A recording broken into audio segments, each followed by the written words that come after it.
সূরা ফাতিহা 7 বার পড়বেন, 7 বার পরে পানিতে ফু দিবেন।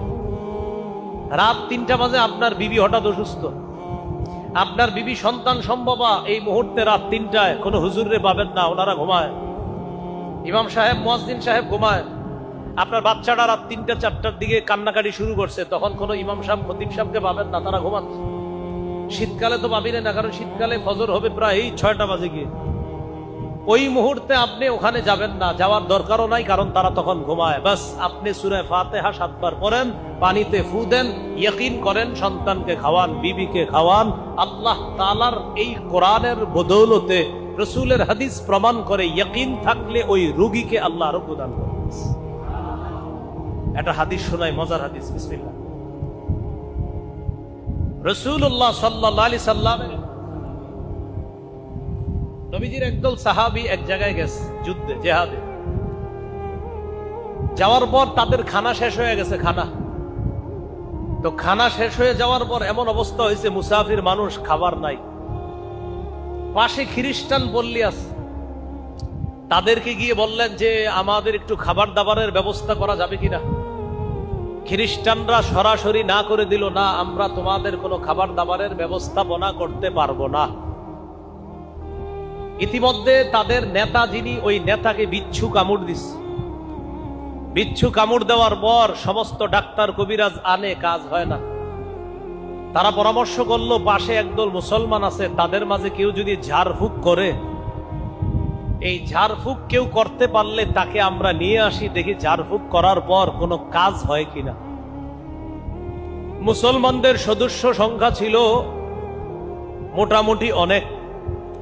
তো মুসলমানদের কাছে গেছে, যাওয়ার পর ওই যে যারা মুসলমানদেরকে খাবার দিতে চায় নাই, তাদের এক প্রতিনিধি দল মুসলমানদের আমির সাহেবের কাছে গিয়ে বলে, আফিকুম রাকিন, তোমাদের মাঝে কি ঝাড়ফুঁক করতে পারো, কেউ আসো?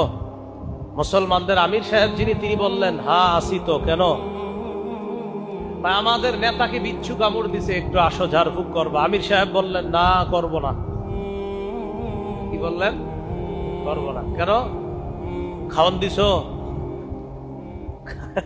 খাবারের ব্যবস্থা করছিলা? না, তো ঝাড়ফুঁক করবো দিলে। তারা বলল, যদি ঝাড়ফুঁক করো, আমাদের নেতা যদি ভালো হয়ে যায়, 30টা বকরি দিব। কয়টা বকরি?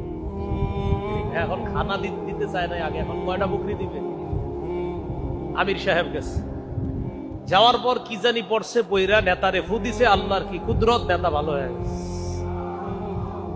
বকরি পাইছে, পাওয়ার পর সাহাবায়ে কেরাম চিন্তিত হয়ে গেলেন, ঝাড়ফুঁক কইরা বকরি পাইলাম, এখন খাওয়া যায় যাচ্ছে কিনা এই মাসালা তো জানি না, চলো নবীজির কাছে যাই। সাহাবীরা নবীজির কাছে গেলেন, ইয়া রাসূলুল্লাহ, ঝাড়ফুঁক করলাম, বকরিও পাইলাম, তারা খাওয়ান দিতে চায় নাই, পরে আমি শর্ত দিয়া ফু দিছি, পরে খাওয়ান দিছে, মানে বকরি দিছি। হুজুর, এই বকরি খাওয়া যায় যাচ্ছে? নবীজি বললেন, তোমরাও খাও, আমার জন্য রাখো।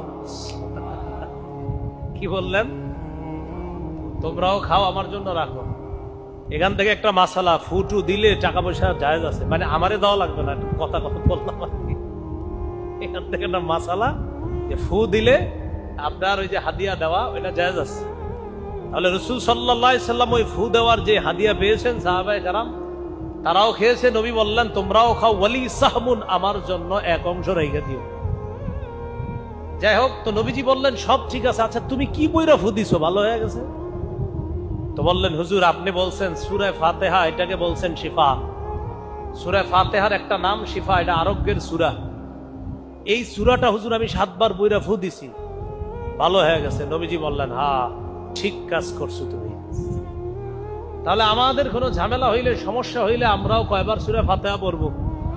7 বার করে ফু দিব, পান করব। আল্লাহ তাআলা বললেন, কোরআন ওয়াজ, কোরআন নসিহত, কোরআন অন্তরের রোগের আরোগ্য, কোরআন শারীরিক রোগের আরোগ্য।